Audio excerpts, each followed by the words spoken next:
সরকারের পরিবর্তন হলেও অবস্থার কোনো পরিবর্তন হয়নি। নারীর নিরাপত্তা চূড়ান্তভাবে বিঘ্নিত এবং পুলিশ প্রশাসন যেমন করে শাসক দলের হয়ে কাজ করতো আগে তৃণমূলের আমলে, তেমনি করেই এখনো তারা এই কাজ করে চলেছে।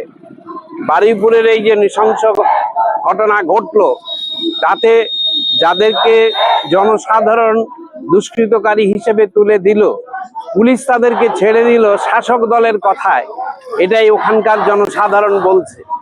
তাহলে চরিত্র পাল্টালো কোথায়? পরিবর্তন হয়নি। বিচার যেমন আগে অভয়া পায়নি, তেমনি আরো পরপর এই যে সরকার আসার পরে, পরিবর্তনের পরে আরো 7-8টি ঘটনা যে ঘটলো, তাদেরও বিচার পাওয়ার সম্ভাবনা কোথায়? মুখ্যমন্ত্রী নিজে বলেছিলেন জিরো টলারেন্সে তিনি এইসবের বিচার করবেন, ধর্ষকদের বিচার করবেন, কিন্তু তাদেরই দল থানায় গিয়ে দুষ্কৃতকারীদের যদি ছাড়িয়ে আনে, মানুষ ভরসা করবে কোথায়? এবং সমস্ত মানুষ, দল মত নির্বিশেষে সাধারণ মানুষ যাদের বলা হয়, শাসক দলকে বাদ দিলে বাদ বাকি সকল সম্প্রদায়ের মানুষ, গরিব মানুষ, মহিলা সকলেই একত্রিত হয়ে প্রতিবাদ করেছেন, বিক্ষোভ জানিয়েছেন। অথচ দুর্ভাগ্যের বিষয়, সেখানে তার মধ্যে একটা সাম্প্রদায়িক রং চালানোর চেষ্টা করা হচ্ছে। এটা কোনো মতেই গ্রহণযোগ্য নয়, কোনো মতেই মেনে নেওয়া যায় না। আসল যে ঘটনা, নারীর উপর, একটি বাচ্চা মেয়ের উপর এই ঘটনা ঘটতে পারলো, যে পরিবেশে পুলিশের এই ব্যবস্থা থাকা সত্ত্বেও যে ঘটতে পারলো, তার পরিবর্তে একে লঘু করে দেখানোর জন্য সাম্প্রদায়িক কিছু আছে কিনা বলবার চেষ্টা করা হচ্ছে, যাকে আমরা কোনো মতেই মেনে নিতে পারি না।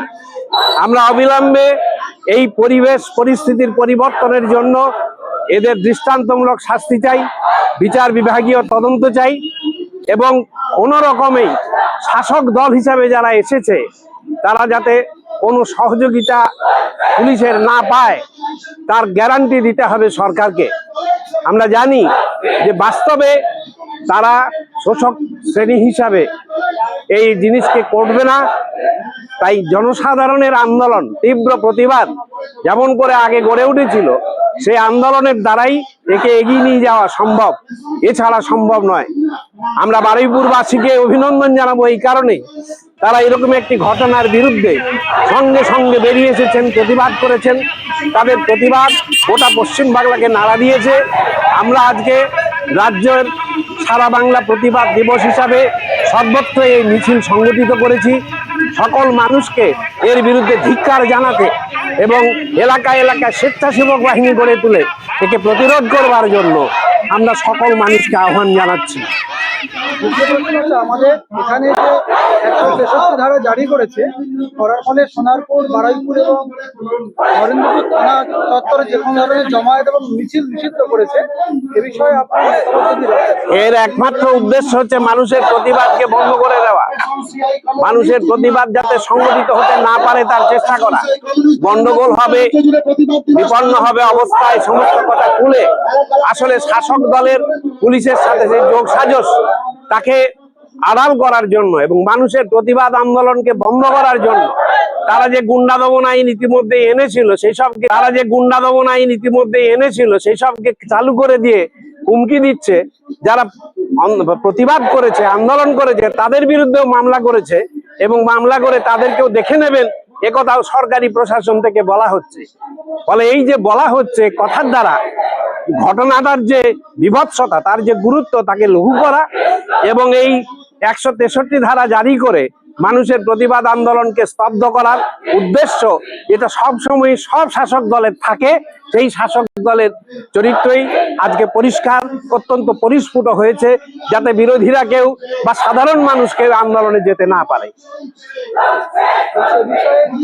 আপনি বললেন যে পুলিশের হাতে তুলে দেওয়ার পরেও পুলিশ যে ছেড়ে দিল, এ বিষয়ে সরাসরি পুলিশ মন্ত্রী বা যিনি মুখ্যমন্ত্রী, তার ভূমিকা কেমন, সে বিষয়ে যদি আপনার প্রতিক্রিয়া একটু জানান। ব্যক্তিগতভাবে তার প্রতিক্রিয়া বলার চেয়ে বলবো যে দলগতভাবে পুলিশ প্রশাসন যে শাসক দলের দলদাস হয়ে থাকে, যেটা আগে আমরা দেখেছি শাসক দলগুলির ক্ষেত্রে, এবারেও সেইটি দেখা গেল।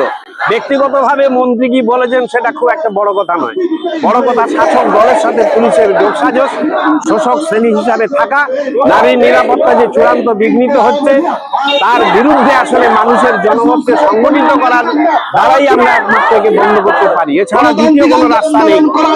163 ধারা জারি করার পেছনে তাদের এই উদ্দেশ্য নিয়ে কাজ করেছে। মানুষও তার বিরুদ্ধে আজকে আমাদের দলের পক্ষ থেকে কমরেড তরুণ নস্কর গিয়েছিলেন তাদের বাড়ি, সঙ্গে সঙ্গে আমরা বারুইপুর থানায় আজকে ডেপুটেশন দিয়েছি, ঘেরাও করেছি। গোটা পশ্চিম বাংলা জুড়ে আজকে এই প্রতিবাদ চলছে। এই প্রতিবাদ চলবে যতদিন পর্যন্ত না যথাযথভাবে নারীর নিরাপত্তাকে আমরা রক্ষা করতে পারছি।